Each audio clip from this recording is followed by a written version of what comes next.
Hello and welcome to one last little preview of F1 23 before its release. Thank you very much to EA for providing a key to play F1 23 a little bit early and get some insight onto what's new. This is just going to be a fairly short video. We're going to have a quick look through F1 World, the new ranked system, how your car is put together, and then we're going to have a little look at the brand new Las Vegas track, which will be raced on for the first time at the end of this year. So we will start here with F1 World in the customization section. All of the usual customization returns from F1 22, allowing different player outfits, different race outfits, casual as well, and of course the customization of your car, which as you can see ours is a lovely black and gold to match our racing suits. We're looking very shiny and very classy. Will it do us any good in actual racing?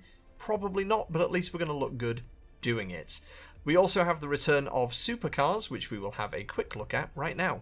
So here we have the returning supercars from F1 22. These are, of course, unlocked in the same way as F1 22 with supercar tokens earned through gameplay, and you can pick any one of those to just hang out with, take a ride with, do some laps, see how you get on with them. We also do have the lovely safety cars shown here, the Aston Martin and the Mercedes as well. Along with this, we also have your player cars, of course. We also have the return of the F2 cars from the 2022 season. These were added to F1 22 just recently, a few months ago actually, and they are of course available to drive in this game right here. And they're all looking very lovely. I do really like the shape of the F2 car actually. Looks very fast, very futuristic. And then of course we have all the accurate models from F1 23 this season. Of course, Ferrari and Mercedes like to be awkward and have changed their designs, but these will be updated in time.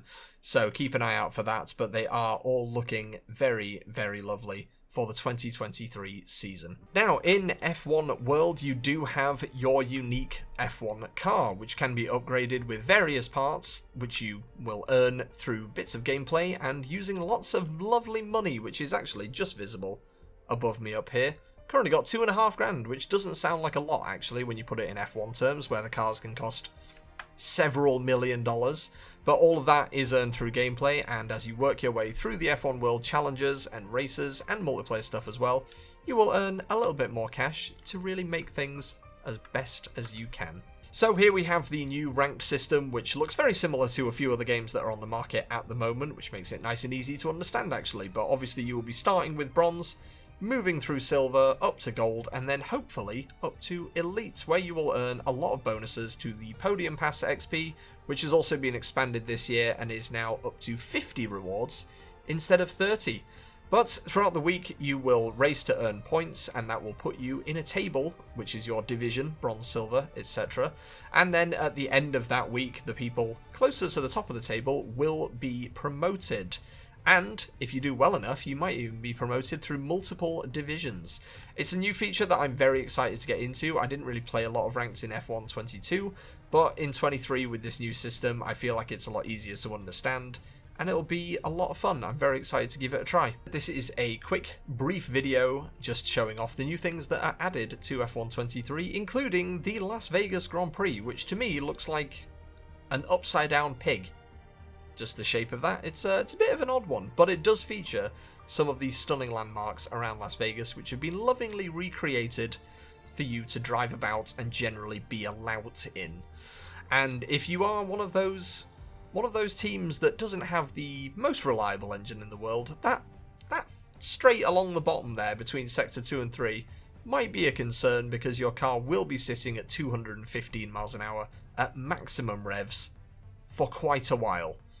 So hopefully the engine doesn't go bang. We're right here in the garage, and we're going to take the lovely 2023 Ferrari for a little spin around Las Vegas.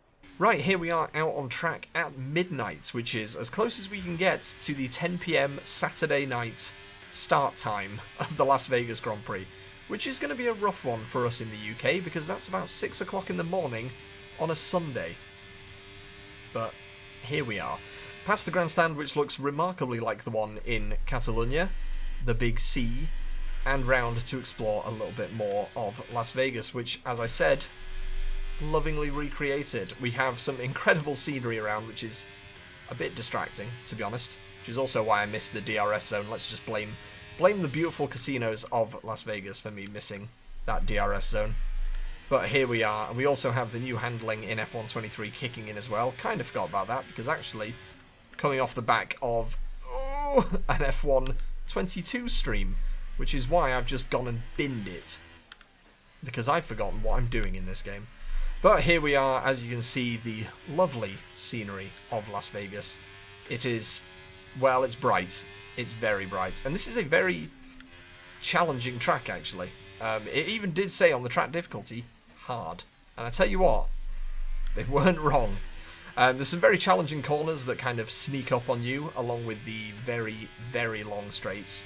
Which again, as I said just before we started, those with an unreliable engine might be a little bit concerned about how this track is going to go, because just look at the bottom of the screen. I'm predicting a few engines going pop, unfortunately. I mean, I'm sure they prepared for this kind of stuff, but oh man, I can't wait to see how it shakes out. Yes, we have all the beautiful casinos around. It looks great. I mean, it's going to be a hell of a spectacle, Las Vegas. I'm not sure how I feel about the actual track layout. It doesn't really have that kind of iconic layout to it, like some other tracks do. But I'm very excited to see racing on it, and I can guarantee that 99% of America is going to love it when it comes to pass. If you can afford tickets, because those are probably up into the millions of dollars at this point. There is actually a $1 million Las Vegas package if you want to, you know, take a break from your yacht in Monaco and go and watch the racing in Las Vegas instead. But that is a hard corner. That is a rough corner. That is a very Saudi Arabia-esque corner. Sneaks up on you, very long runoff, a little drift around that corner. Goodness me. I'm very interested to see what real racing is going to look like, but unfortunately we do have to wait until November. It's still a bit far off, that race, but I'm very excited to see it when it does arrive. I am, however, going to be watching it on TV because I can't afford to go to Las Vegas. Never mind tickets for the race. But what a spectacle it's going to be. I'm thinking something like Monaco, but amped up to about $1 billion. If you can even amp up Monaco even further, because that is the billionaire's race of choice, isn't it? But it should be a very exciting time. So we're going to run through one more lap of Las Vegas and see what everybody thinks. Personally, can't wait. Cannot wait. More importantly, cannot wait for the release of F1 23, which is, actually, if you have the Champions Edition, today, the day this video comes out, you can be playing. So make sure you get on that, because I'm sure you will absolutely love it. If you liked F1 22, you're going to love 23. It's, honestly, better. I'm actually a huge, huge fan of the improvements they've made, the changes they've made. I'm massively excited to get into F1 World and see how that looks. And just improvements all the way around. Speaking of improvements, well, I was going to say nail that corner, not really. And we're here for our last run down this very, very long straight to the finish line. Goodness, it's so long. It's so long. I just predict that so many things are going to go wrong. I really hope they get the engine tuning and all of the tyres pressures sorted, because it's, you know, it's bad. It's going to be rough on the cars for sure. You remember that blowout that Max Verstappen had on the straight in Baku? I'm hoping we don't see a repeat of that in Las Vegas, because that straight's going to be dangerous. These poor cars. But there we have it. Invalidated the lap at the last second, but it wasn't better than my personal best anyway, so I'll allow it. But there you go. There is your first look at Las Vegas in F1 23. Cannot wait. Right, so that is it for previews on F1 23. The game is here, and you can play it right now if you have the Champions Edition, so get on it. I don't know what you're waiting for. Why are you still watching? Please keep watching. We need the YouTube views. But I hope you've enjoyed this preview. Thank you very much for watching, and thank you again to EA for providing a key to play F1 23. I've played a solid 10 hours or so of it so far, and it's just fantastic. Huge, huge fan. I'm very, very excited to get into streaming it, which I will be doing very, very soon. So, thank you again. Make sure to give this video a like, subscribe if you fancy and you want to see videos similar to this one. Go and watch all the other wonderful F1 content on this channel. I'll see you in the next one.